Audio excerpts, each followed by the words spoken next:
I had to excuse myself a bit for the incredulous look I had been shooting the human commander as we sat inside a makeshift military bunker somewhere outside a place called Nayak or something of that nature. I had to excuse myself for the look I was giving him because, to me, it was quite apparent that this little creature was out of its fucking mind. I picked that word up from them, by the way. Fucking fuck. Very therapeutic. They use it simply to emphasize stress or something. I've taken a liking to it. I think it'll catch on in the Ranger Corps, to be honest. Anyways, Battle of Earth. We were in deep shit. Our long-time adversaries, who we'd been engaged with on tens of thousands of worlds by this point in the Second Grand Galactic War, somewhere around the 80-year mark, the Zetas, had come to conquer Earth with a fleet of around only 20 or so ships.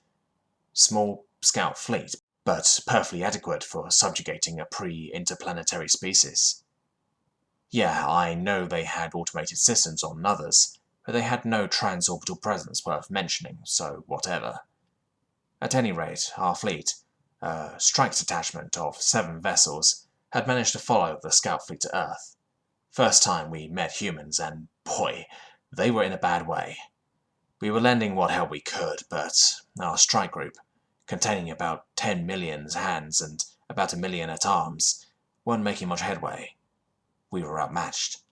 Half the human population was dead, the other in hiding. So, I'm sitting here in this bunker. This is 3 months after the first Zeta machine stepped foot on Earth and half their world's government surrendered. Those that didn't were almost promptly glassed all over. Most military forces were almost entirely neutralized in the first couple of weeks. The fact that any survived the first day within operation, given their technology level, speaks to their tenacity. At this point, our guys, 7056th Ranger Group, was fighting roughly 10-to-1 odds on the Earth's surface. 2.5 months of non-stop fighting had really done a number on us. We were down to 3 capital ships. Our enemy had 13, one of which could take those 3 by itself. For the most part, it was hopeless. Reinforcements would likely not arrive for another month, and by that time, the last lines would have fallen. North America and Russia, I recall, still had some fight in them.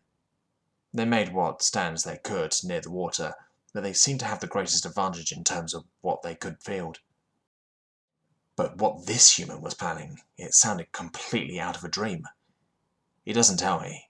It's just a day ago that a piece of carbon byproduct called paper is handed to me, and I'm told to herd the enemy vessels into one spot over New York. Why? How? Well, he explained to me the how. That's where our forces would gather.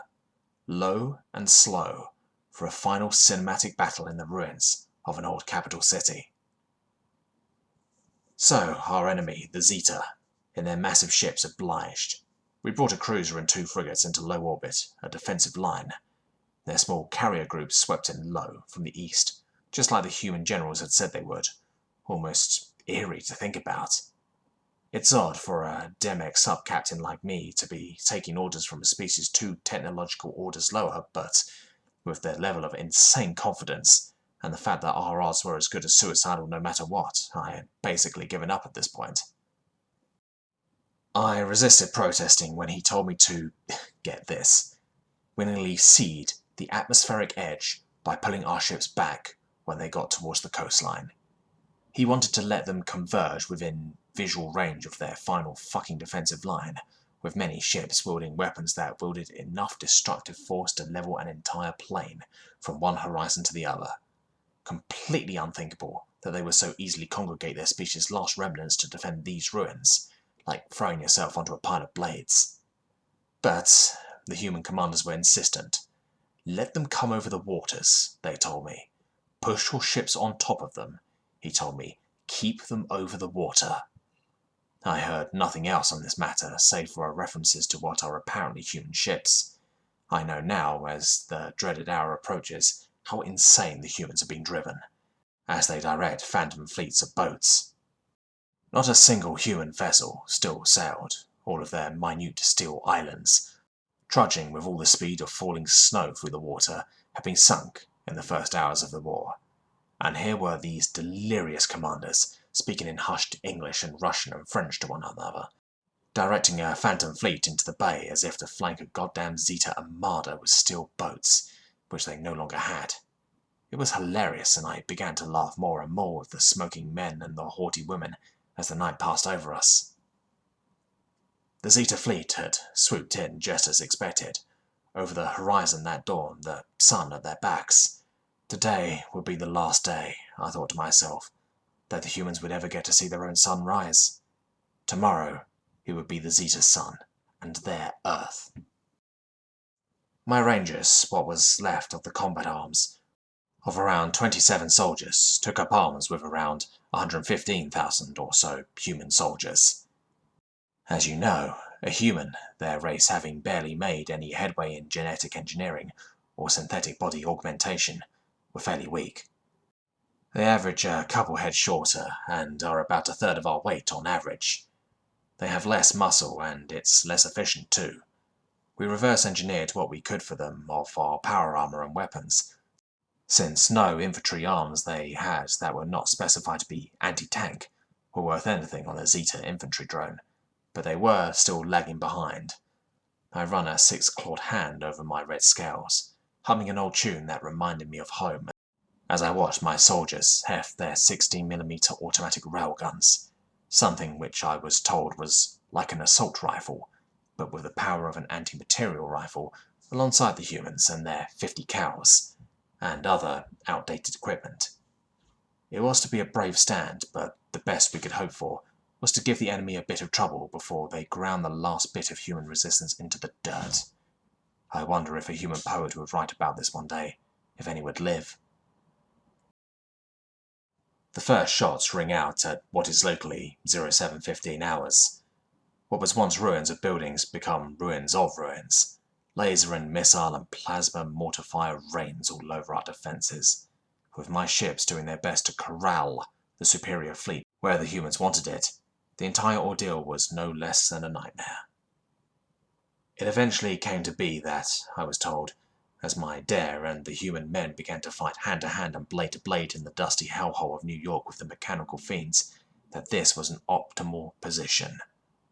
I laughed, again, as was my nature, nodding and accepting wholeheartedly, as I was told to push down hard on their ships with my own.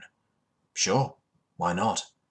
I gave the order, and my ships were soon raining down intensely on the Zeta ships, receiving a pounding in return. I lost one frigate very quickly, though I managed to cripple a couple of their own vessels. One fell into the water, even. It was now 5-1 odds against my battle group, who can now barely do anything but watch as the enemy ships redirected the full force of their repulsion shielding towards them. I groaned and told the human commander this is exactly what I had anticipated when we ceded our atmospheric defense. With their shielding at full, the enemy ships were free to exert influence directly over the battlefield. We had around 15 minutes to live at this point, but the commander cut me off here and smiled the most peculiar smile. We know. Our fleet is in position thanks to your help. He offered me his hand. Fucking insane humans with their phantom fleets. I shook it earnestly, grinning stupidly as I waited for inevitable death and looked out over the bay. And that's when I saw it. From beneath the enemy task force, which was barely half a kilometre over the water, grouped so tightly they looked ready to bump into each other, surfaced a series of small metal islands. I nearly went limp in disbelief as they opened up, like metallic sea creatures. There must have been 30 at least of the things, each perfectly positioned beneath the enemy vessels.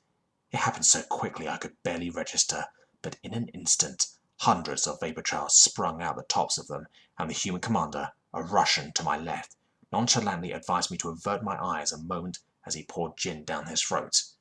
I couldn't though, but it was well worth going blind in my left eye to witness the sight of over 100 missiles of design so archaic it was childish, smash into the naked underbellies of the massive floating warships. The flash, the heat, it was incredible, even from inside the fortifications. One after another, nuclear blasts ripped and melted through the armor of the enemy ships. Their repulsion shield generators slagged, before they could be diverted power to. I stood, motionless. The battle had stopped.